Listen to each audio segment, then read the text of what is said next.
Hi friends, நான் உங்கள் வானவில் கவிதா பேசுகிறேன். இன்றைக்கி நம்ம பார்க்க அப்படின்னா முட்டை கிரேவி எப்படி பண்ணுறதுன்னு பார்க்கலாம்.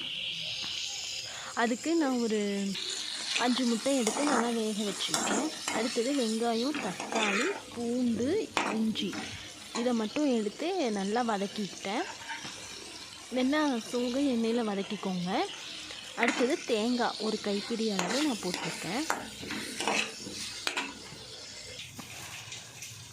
இது எல்லாத்தையும் நம்ம மிக்சியில் போட்டு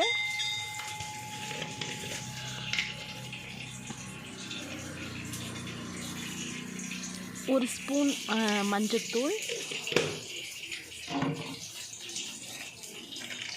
அடுத்து வரமிளகாத்தூள் உங்களுக்கு காரத்துக்கு தேவையான அளவு போட்டுக்கோங்க.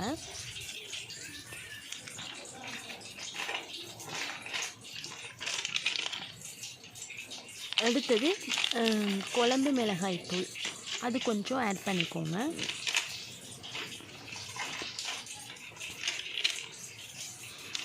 அப்புறம் சிக்கன் தூள் கொஞ்சம் ஆட் பண்ணிக்கலாம். இது எல்லா மசாலாவும் நீங்கள் போட்டு ஆட் பண்ணி செஞ்சிங்கன்னா செம்ம டேஸ்ட்டாக வந்துச்சு ஃப்ரெண்ட்ஸ். நீங்கள் செஞ்சு பார்த்துட்டு எப்படி இருக்குன்னு கமெண்டில் சொல்லுங்கள். இப்போ நம்ம ஒரு பட்டை, 2 கிராம்பு,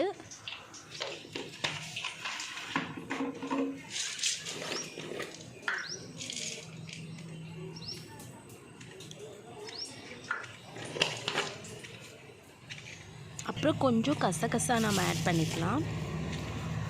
அடுத்து கொஞ்சம் சோம்பு. இப்போ நம்ம இதில் இது எல்லாமே போட்டு நம்ம மிக்சியில் ஆட் பண்ணி அரைச்சிக்கலாம் ஃப்ரெண்ட்ஸ்.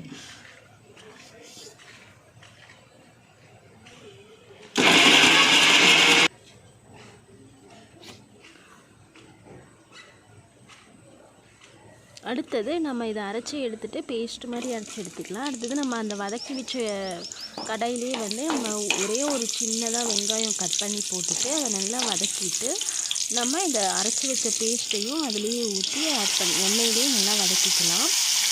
கொஞ்ச நேரம் நம்ம எண்ணெயிலேயே அந்த மசாலாவை வதக்கிட்டு அதுக்கப்புறம் தண்ணி ஆட் பண்ணி உங்களுக்கு எவ்வளோ தண்ணி வேணுமோ கொஞ்சமாக ஆட் பண்ணுங்கள். நம்ம கிரேவி மாதிரி தானே பண்ண போகிறோம், அதனால் கொஞ்சமாக ஆட் பண்ணி நல்லா கொதிக்க விட்டுட்டு அந்த முட்டையை நம்ம வேக வச்சுருக்கோம் பார்த்தீங்களா, அதை நம்ம நல்லா கீறி விட்டு 4 பக்கமும் கீறி விட்டு அதை நம்ம இதுலேயே ஆட் பண்ணிடணும். பாருங்கள் ஃப்ரெண்ட்ஸ், சூப்பராக கிரேவி ரெடி ஆயிடுச்சு. நீங்களும் செஞ்சு பார்த்துட்டு எப்படி இருக்குன்னு கமெண்டில் சொல்லுங்கள். லைக் பண்ணுங்கள், ஷேர் பண்ணுங்கள், நம்ம சேனலை சப்ஸ்கிரைப் பண்ணுங்கள். Okay, bye friends.